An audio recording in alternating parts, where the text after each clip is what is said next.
Stop throwing away your shipping boxes. You are literally tossing out black gold for your garden.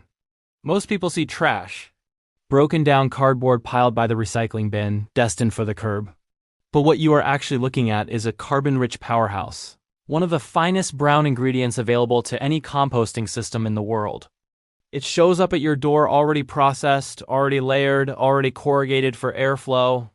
In this guide, we are stripping away the toxins, shredding the fibers, and unlocking the hidden potential inside every corrugated box, turning 2026's e-commerce waste stream into next season's most fertile garden soil. The hidden gold in your recycling bin. The scale of the opportunity here is staggering. The global surge in e-commerce has made corrugated cardboard one of the most abundant organic waste streams. The vast majority of it is being lost to landfills when it could be building topsoil instead.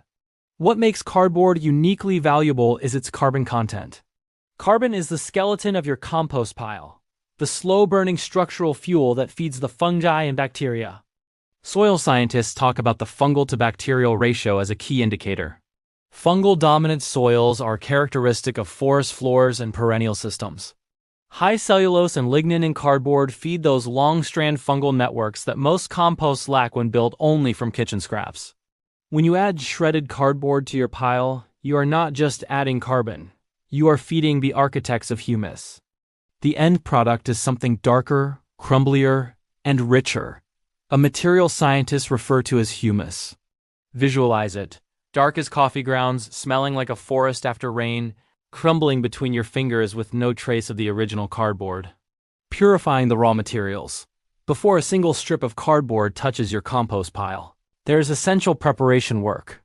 The most critical step is the removal of all plastic tape. Modern shipping tape is made from polypropylene or PVC. Pull it off completely. Check the box seams, the flap edges, and the reinforced corners where double layers of tape are common. Most standard shipping labels use acrylic-based adhesives that are synthetic and should be removed. Peel them off and discard them. However, the corrugated structure itself, including the starch-based glue used to bond the inner fluting, is completely safe for the compost pile. The majority of corrugated boxes printed after 2020 use soy-based or water-based inks that are fully compost safe. Be cautious about boxes with heavy metallic finishes, glossy coatings, or bright full-color printing, which can indicate UV-cured inks. Once the boxes are stripped and cleared, break them down aggressively. The more surface area you expose, the faster microbes can access the cellulose. Shredder output. Those long, thin strips of fiber is the ideal form factor.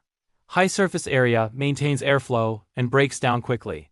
Before they go into the pile, soak the shredded cardboard in a bucket of water or lay it out during a rain event. The science of the perfect nitrogen blend. Carbon alone will not build humus, at least not quickly. The microbial engine runs on a specific fuel mixture, the carbon-to-nitrogen ratio. The ideal range for hot composting is between 25:1 and 30:1. Fresh, kitchen scraps, vegetable trimmings, coffee grounds, fruit peelings are excellent high-nitrogen greens. The layering methodology that works best is the lasagna approach, alternating thick layers of cardboard with thinner layers of nitrogen-rich greens. Add a thin dusting of finished compost or garden soil between each cycle to introduce microbial life and prevent layers from compacting. Managing the thermal transformation. Within the first 3 to 5 days, the internal temperature will begin to climb. Your target is 130 to 160 degrees Fahrenheit. At those temperatures, weed seeds are destroyed and pathogens are neutralized. The standard test is the squeeze test. Grab a handful of material from the center. If no water drips out but it holds together, it's correct. Turning the pile redistributes heat. Cardboard on the edges decomposes slower, so regular turning moves cooler material inward. Harvesting and integrating your garden black gold. The material is uniformly dark brown to almost black, without identifiable cardboard fragments. The smell is clean, deep, and unmistakably earthy, the same scent you encounter on an old-growth forest floor. This year's shipping boxes become next year's record harvest. That is chemistry, biology, and time working in your favor. Subscribe to Timeless Humus Path for more guides. The soil is waiting. The boxes are ready. The transformation starts now.